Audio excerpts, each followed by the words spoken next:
अस्सलामुअलैकुम, नमस्ते, सत श्री अकाल। कैसे हैं आप लोग? उम्मीद करती हूँ ठीक होंगे, खुश होंगे। मैं हूँ हसीका अली और मेरे साथ हैं तारिक नियाजी।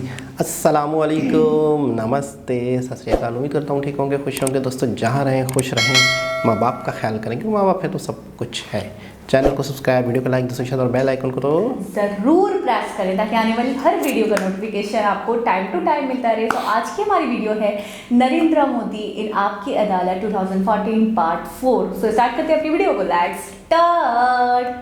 ओके गाइस, तो वीडियो का टाइटल है नरेंद्र मोदी इन आपकी अदालत 2014 पार्ट 4।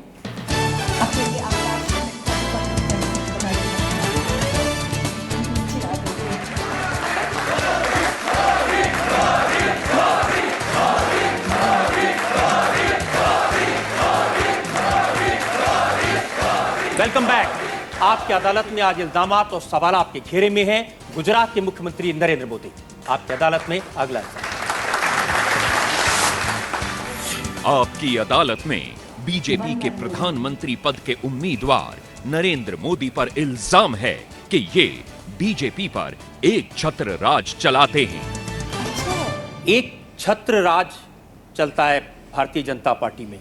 जहां जाते हैं मोदी मोदी मोदी सुनाई देता है। हर पोस्टर पर मोदी का नाम होता है। ऐसा लग रहा है कि भारतीय जनता पार्टी में कोई दूसरा नेता बचा ही नहीं है। ऐसा नहीं है। भारतीय जनता पार्टी एक विशाल संगठन है। संगठन व्यवस्था से ऑर्गेनाइजेशन सेटअप बना हुआ होता है। ढेर सारी गैलेक्सी ऑफ लीडर्स और एक से बढ़कर एक ऐसी बहुत बड़ी हमारी टीम है।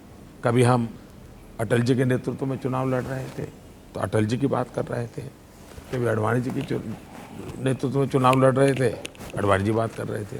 फिलहाल मुझे ये काम मिला है, पार्टी ने जो तय किया है मुझे करना है क्योंकि आखिर मैं कार्यकर्ता हूँ।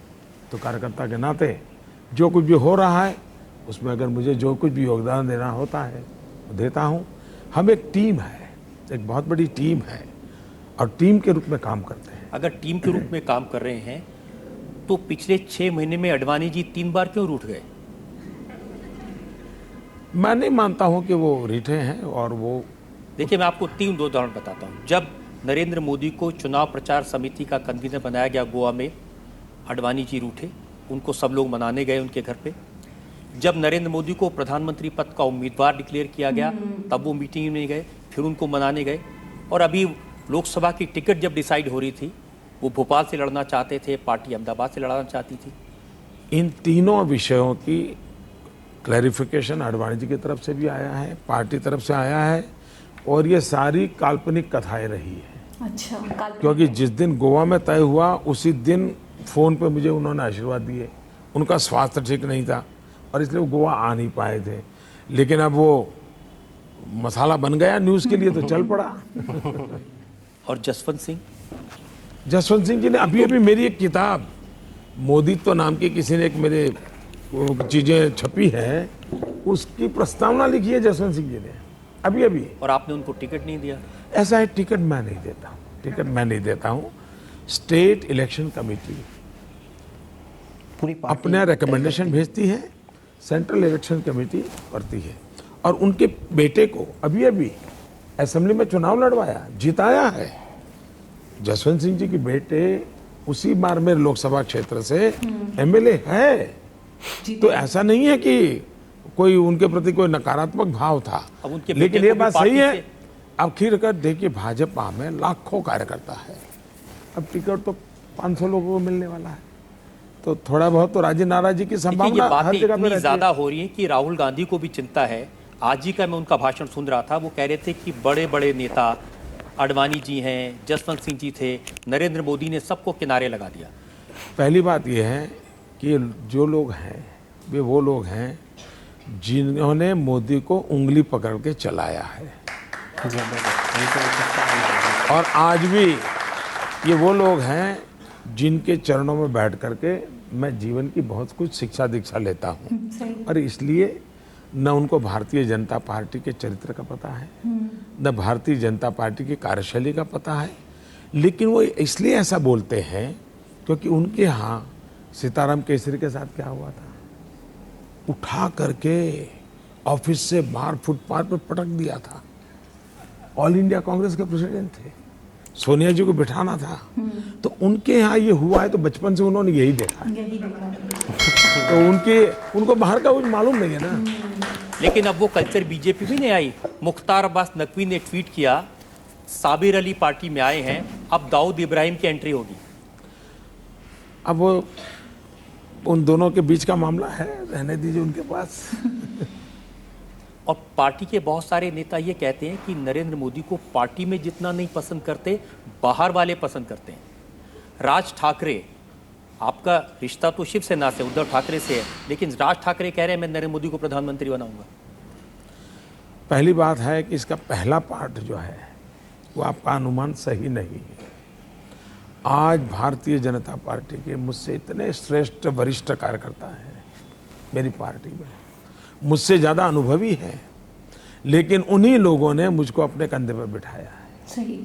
मेरी पार्टी के लाखों कार्यकर्ता आज रात दिन देखे बिना इतना पसीना बहा रहे, इतना पसीना बहा रहे हैं।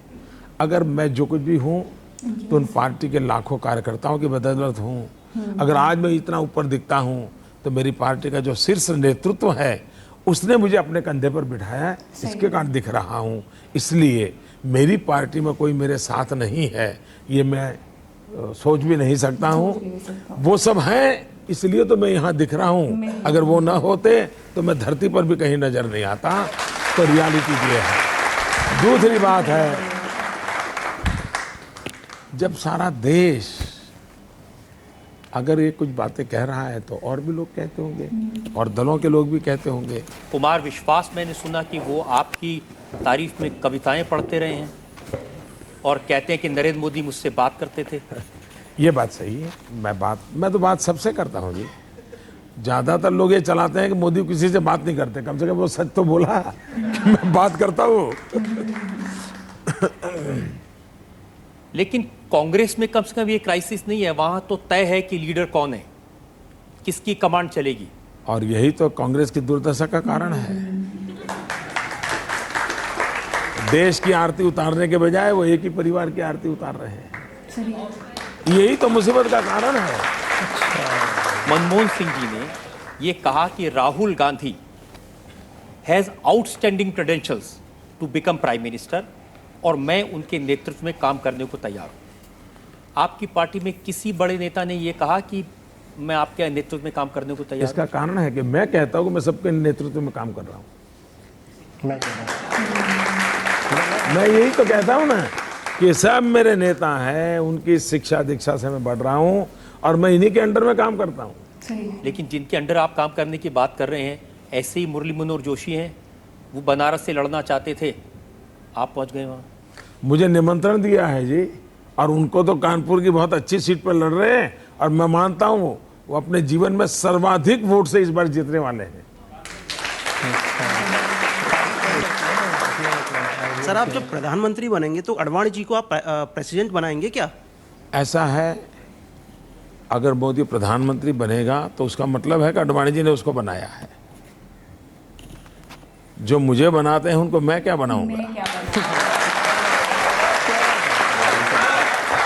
मैं पूछना चाहती हूँ मोदी जी से, सभी पार्टीज ने अपने मैनिफेस्टो में रखा है कि हम महिलाओं की सुरक्षा के लिए काम करेंगे या उनको सुरक्षित देखेंगे, तो आप ऐसा क्या करेंगे कि हम लोग अपने आप को सुरक्षित समझें? आपको एक मेरी प्रार्थना है, अगर मौका मिले तो अक्टूबर में हमारे यहाँ नवरात्रि का पर्व होता है। एक बार गुजरात में नवरात्रि का पर्व देखने आइए और रात को 1-2 बजे ऐसे ही जरा टहलने के लिए निकलिए। आप देखेंगे जवान बेटियां पूरे गहनों से लदी हुई अकेली स्कूटी पर अंधेरी रात में जाती हुई मिलेगी। जबरदस्त। तो ये सब संभव है, सब संभव है। आज मुलायम सिंह यादव ने एक स्टेटमेंट दिया है पब्लिक मीटिंग में। उन्होंने कहा कि जो लड़के बलात्कार करते हैं ये छोटा मोटा अपराध है और बलात्कार करने वालों को फांसी की सज़ा देना ठीक नहीं है, और मैं अगर प्रधानमंत्री बना तो मैं इस कानून को बदलूंगा। अगर आप ऐसी चीज़ें इकट्ठी करोगे तो जब मुंबई में इतना बड़ा आतंकवादी आक्रमण हुआ तो कांग्रेस के वहाँ के गृह मंत्री ने बयान दिया था, ऐसी छोटी मोटी घटनाएं होती रहती हैं। ये माइंडसेट है ना, वही देश के लिए बहुत बड़ा संकट है। हमें इन घटनाओं के लिए पीड़ा नहीं हो रही है, ठीक है, दुख नहीं हो रहा हमें इसमें। उसको सुधार करने में शायद समाज को शिक्षित करना, संस्कार, बहुत चीजें जरूरत लगेगी, लेकिन दुख तो हम कैसे इनसेंसिटिव हो सकते हैं? गलत को पल भर के लिए सोचिए कि आप ही वो बालिका है जिस पर ये जुल्म हुआ, पता चलेगा। तो क्या आप ये सोचेंगे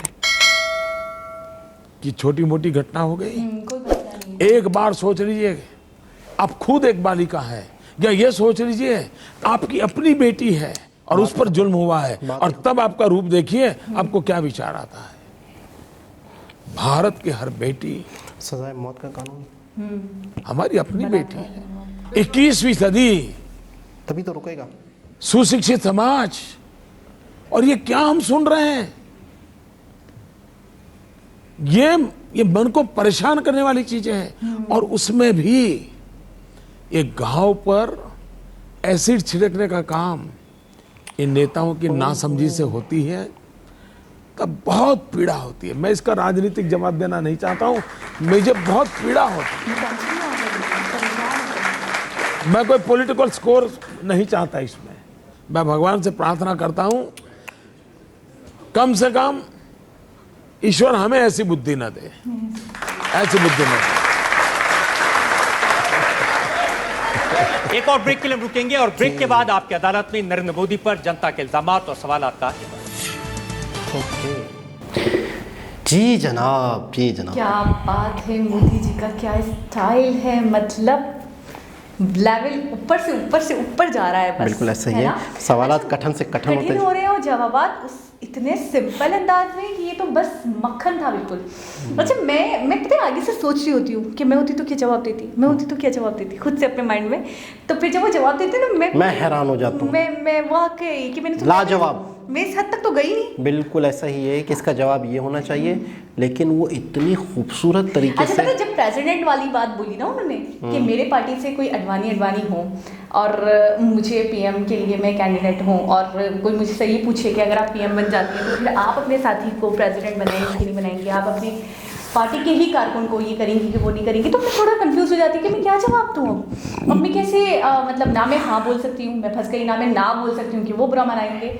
उन्होंने इतनी खूबसूरती से जवाब दिया कि जिन्होंने मुझे बनाया मैं उन्हें क्या बना सकता हूँ, उन्होंने तो खुद मुझे बनाया है, यानी कि मैं अगर पीएम बनता हूँ तो मैं अडवाणी साहब की वजह से ही बनता। कमाल कमाल कमाल। आप देखें इस हद तक हम जा सकते थे। मैं बता रहा हूँ ना कि जिस तरीके हम इसी में सोचते कि हम बनाएंगे कि नहीं बनाएंगे। अच्छा, एक चीज़ है कि जवाब तो दे दिया, मतलब कि एक होता है ना कि जवाब देना, उस जवाब के अंदर जो अल्फाज का इस्तेमाल है, जो शब्द हैं, जो खूबसूरत अल्फाज हैं कि अच्छा कितना तोलते हैं बोलने से कि यार किसी को भी कोई बात बुरी ना लग जाए, कोई भी बात किसी के लिए। मैं वहाँ पे बहुत परेशान हो गई थी जब उन्होंने कहा कि आप औरतों को कितनी सहायता देंगे, आप औरतों के लिए क्या करेंगे। दूसरी पार्टीज तो क्लेम करती हैं, दूसरी पार्टीज तो बड़े बड़े नारे लगाती हैं कि वो ये करेंगी वो करेंगी, तो जब कांग्रेस कह रही है तो आप क्या करेंगे। तो मैं यही सोच रही थी अब ये क्या बोलेंगे, ये कोई काम बताएंगे कि मैं औरतों के लिए ये काम करूँगा, मैं औरतों के लिए ये करूँगा वो करूँगा। तो उन्होंने बड़ा ही अपोजिट जवाब दिया। उन्होंने कहा कभी आप टाइम निकाल के आए, उन सड़कों पे देखिए 1-1:30-2 बजे निकल कर, शिवरात्रि जब होती है जिस तरीके से महिला, वो तो उनके कहने का मकसद ये है कि मैंने इतना अमन, मैंने औरतों को इतनी प्रोटेक्शन दे दी है अपनी दौरे हुकूमत में, क्योंकि वो जहाँ के सीएम है वहाँ तो वो कर सकते हैं ना। तो जब वो संभव हो सकता है, वो मुमकिन हो सकता है मेरे होते हुए, तो जब मैं पूरे कंट्री का बनता हूँ पीएम, तो पूरे कंट्री में ये संभव हो सकता है कि औरतों को इतनी ही प्रोटेक्शन मिलेगी कि 1:30 बजे 2 बजे वो निकले। और अकेली लड़की हम भी नहीं सोच सकते, तसव्वुर नहीं कर सकते हम यहाँ पे। बिल्कुल बिल्कुल ऐसा ही है, गहनों के साथ अकेले, वो भी नहीं कि बाप भाई कोई साथ हो। अच्छा, ये पूछा गया कि आपके जो आसपास के जो नेता हैं, आपसे सीनियर हैं, वो आपसे नाराज़, वो आपसे नाराज़, वो आपसे नाराज़। तो मैं समझता हूँ कि अगर कोई पार्टी वाकई विचारों पे कायम है, वाकई उसकी कोई आइडियोलॉजी है, वाकई उसमें मुख्तलिफ़ लोगों की राय की अहमियत है, या कुछ गलत हो रहा है तो कोई नाराज़ हो रहा है तो फिर उसको समझाया जा रहा है, तो फिर सबकी मुशावरत से कोई चीज़ हो रही है, तो मैं इसको किसी का नाराज़ होना, मैं इसको पॉजिटिव समझूंगा कि इसका मतलब ये नहीं है कि एक बंदा बड़ा है जो वो कहेगा सबको सर झुकाना है, इसके अलावा कोई हल नहीं है। अगर आपके फ़ैसलों से, आपके फ़ैसले कहीं 19-20 हो रहे हैं और कोई नाराज़ हो रहा है किसी के फ़ैसलों से, तो पार्टी के फ़ैसलों से, पार्टी के जो मेन लोग हैं उनकी, इसका मतलब है कि एक होता है ना कि बॉस ऑलवेज राइट, वो नहीं है यहाँ पर बीजेपी में। इसका मतलब ये है, अगर कोई नाराज़ हो रहा है, कोई मान रहा है, कोई ये अच्छा, चीज़ें, यहाँ पे बॉस भी नहीं है। मिसाल उन्होंने खुद बोला, मैंने कुछ उनके एक सेंटेंस उन्होंने खुद अदा किया। उन्होंने ये कहा, रजत शर्मा ने, कि कहा यह जाता है कि आपके पार्टी से ज़्यादा तो बाहर वाली आवाम आपको चाहती है, आपको पसंद करती है, आपको लाना चाहती है। तो मुझे ऐसा लग रहा है कि मोदी जी खुद इतने टैलेंटेड थे कि वो पार्टी, अगर पार्टी का सपोर्ट ना भी हो तो वो खुद भी इतनी एक एबिलिटी रखते थे, इतनी कैपेबिलिटी रखते थे कि उनको लोगों में वो बड़े फ़ैन हो चुके थे, लोग उनके बड़े फ़ैन हो चुके थे, लोगों में वो बहुत मतलब एक प्रसिद्ध नाम, काम की वजह से बहुत पॉपुलर, बहुत दिल अजीज हो चुके थे कि बस इनको ही बनाना है। हर दिल अजीज हो चुके थे। तो मैं ये कहूँगी कि सिर्फ पार्टी का ही सपोर्ट से मुमकिन नहीं हुआ, जनता ने भी उन्हें बेसिकली बहुत सपोर्ट किया है। अच्छा, जब उन्होंने गुजरात में काम करके दिखाया तो ही पूरे मुल्क के कह रहे, जब मैंने स्टार्टिंग में, जब मेरी बिगनिंग थी, इससे पहले वाले एपिसोड में इन्होंने बताया, तो उन्होंने कहा कि मुझे लोग आके कहते थे, मोदी जी कुछ करें ना करें, आप सिर्फ ये कर दें कि जब रात में हम डिनर करें तो उस वक्त हमें लाइट मयसर, खाने के टाइम पे तो हमें अंधेरा ना हो, थोड़ी देर के लिए लाइट हो। तो यानी कि इस हद तक गुजरात में हालत खराब थे, इस हद तक सहूलियात नहीं थी, बेसिक चीज़ें नहीं थी। और मोदी जी के बाद आप 24 घंटे तक लाइट है, 365 दिन लाइट। अच्छा, आपसे एक सवाल किया जाए। अच्छा, जब किसी के साथ थोड़ा सा इस तरीके के वाक़यात होते हैं, अल्लाह पाक हर किसी को महफूज रखे, हर लड़की को महफूज रखे, लेकिन जब किसी के साथ ऐसा होता है ना, तो सबसे बड़ी चीज़ पता है क्या होती है? उसका मेंटली जो एक स्टेबिलिटी होती है ना, वो घुमा देता है। ऐसा होता है कि वो बिल्कुल गुमसुम हो जाता है, परेशान हो जाता है, और पता है कभी कभी तो ऐसा होता है कि बिल्कुल पैनिक हो जाता है। ऐसे बहुत सारे केसेस देखने को मिलते हैं हमें, और हम देखते हैं। तो यानी कि आप समझें, वो इंसान जो ये एक्सपीरियंस करता है वो जिंदा लाश बन जाता है। बिल्कुल ऐसा ही है। तो आप कैसे सोच सकते हैं कि उसकी सज़ा में कमी होनी चाहिए? आप कैसे सोच सकते हैं? आप थोड़ा सा सोचें कि आपकी बहन, आपकी बेटी के साथ ऐसा हो, आपके क्या इमोशनल हो गए थे, आपने नोट किया इस मामले में? तो नहीं कि ऐसी बुद्धि अल्लाह हमें ना दे, ऐसी बुद्धि भगवान हमें ना दे। अच्छा, एक चीज़ होती है, सज़ा का क्या मतलब है? पहली चीज़ तो ये है कि हाँ, असल में होता है कि सख्त सज़ा का मतलब ये होता है कि आपको चंद लोगों को सज़ा देनी पड़ेगी, उसके बाद आपने लाखों लोगों को सही रास्ता दे दिया, आपने लाखों गलत काम होने से रोक दिए, आपने डरा दिया ना, डरा दिया। मोटिव ये नहीं आप ये सोच रहे हो कि वो शख्स मर रहा है, वो उसने जो करा, मैंने पहले भी वीडियो में कहा कि आप जो करोगे उसका तो आपको भुगतना है, उसका कफारा तो आपको अदा करना ही है। जब आपने किसी की ज़िंदगी रहते रहते बर्बाद कर दी, उसकी पूरी लाइफ, तो फिर आपकी लाइफ कैसे बच सकती है? अच्छा। और फिर आप उसके ऊपर ये कहो कि इसमें नरमी करी जाए, चलो हो गया, गलती हो गई, शैताना ये हो गया था, वो हो गया था। तो आपको आप जो हो ना, आप लोगों के लिए एग्जाम्पल होना चाहिए। आपका एग्जाम्पल ऐसा सेट करें, बाकी लोग आपसे इबरत हासिल करें, बाकी लोग आपसे एग्जाम्पल लें कि इसके साथ ये हुआ था तो इसको ये सज़ा मिली। अच्छा, आपसे एक सवाल करूं कि कानून क्या है, मतलब कानून क्यों होते हैं, सज़ा और ये सारी चीज़ें क्यों हैं, क्या है? कि क्राइम को, जुर्म को, बुरे काम एक माशरा है, थामने के लिए एक माशरा है, उसके अंदर डिसिप्लिन, उसका एक नज़्म ज़ब्त, एक खूबसूरत माशरा तश्कील हो। अगर सज़ा और जज़ा और किसी भी किस्म के जुर्म के ऊपर उसको सख्ती ना की जाए तो आपको पता है वो जंगल हो जाएगा। अच्छा, आपको पता है कानून का बेसिकली मतलब जो मेरे माइंड में आता है, एक डर, एक खौफ, जिससे आप डिसिप्लिन में रहो, जिससे आप रूल्स रेगुलेशन को फॉलो करो। अगर कानून ना हो तो मैं तो ये सोच रही हूँ कि जंगल सा निज़ाम हो जाए। आपने देखा था एक हमारे यहाँ बहुत वाक़या हुआ था, बहुत वायरल हुई थी बात, मोटरवे में एक खातून के साथ हुआ था, 4 लोगों ने इतना मैं कहते हैं कि उनके बच्चों को दिखा के, मतलब आप तसव्वुर करें, मैं एक लफ्ज़ और नहीं बोल पाऊँगा कि एक फैमिली हो और किसी खातून के साथ उसकी गाड़ी मोटरवे पे ख़राब हो गई हो, कहाँ उसकी पुलिस थी, कहाँ मोटरवे पुलिस थी। अच्छा, फिर इस तरह की अगर चीज़ें हों, अच्छा हाँ, फिर बाद में जब पता चला ना कि किन लोगों ने की है, तो ये तक भी बातें सामने आई कि वो यही करते थे। वो बाकायदा किसी भी जगह पे 4 से 4 दोस्त थे, वो किसी भी जगह पे अपना शिकार इस तरह से ढूंढते थे और वो ये काम करते थे और इस तरह की वीडियो बनाते थे या पता नहीं क्या, उनको इस चीज़ से मज़ा आता था। मतलब इतना मैं तो कहूँगी जानवर हैवान, इतना वो बात मशहूर हुई थी और इतनी बदनामी हुई पूरी दुनिया में पाकिस्तान की, कैसे कैसे।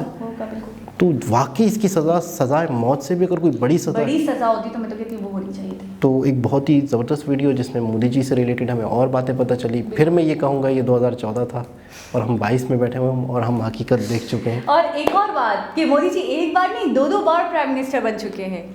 ऐसे आप काम अच्छा करके दिखाएं। अच्छा आप अभी जैसे ज़ोर से बोल रहे हैं, ऐसा लगता है वो 2014 वाले आपकी बात सुन रहे हैं। सुन ले। नहीं अभी आपने जैसे मोदी जी मेरा 2 बार बस नहीं नहीं चलता, नहीं मेरा आपने बस नहीं आपने आप गैर इरादी तौर पे ना आपने ऐसे बोला मोदी जी ने अभी जो हमें सुन रहे हैं वो भी 2022 में बैठे हुए हैं। मुझे लगा चाहता मैं भी सुन ले 2 बार बन चुके हैं। अभी आपने चिल्ला के कहा ना मुझे वो हो गया हाँ मान रही है ना। अभी जो सुन रहे हैं ना आपने इतना 2014 गौरव कौन सुन रहे हैं, सचिन गौरव कौन सुन रहे हैं, वो सब 2022 में है। सुनील और कौन है, अजय कोहली, वो सारे 2022 में सुन रहे हैं। बहुत सारे, आप तो मुझे बहुत सारे नाम याद आ रहे हैं। आप चिल्ला के कह रही है, ऐसा लग रहा है 2000 वो जो मोदी जी के सामने बैठे तो उनसे चिल्ला के कह रही है। कहाँ खो गई थी, क्या हो जाता है ये, दवाई खाई दे। मैं बहुत रियल हूँ, बहुत रियल हूँ, मुझे फेक अच्छा नहीं लगता, जो भी ये रियल है वो मैं जानता हूँ, मुझसे ज़्यादा बेहतर कौन जानता होगा। खैर दोस्तों दोबारा किसी और वीडियो के साथ आपसे मुलाकात होगी, जब तक के लिए अल्लाह हाफिज़।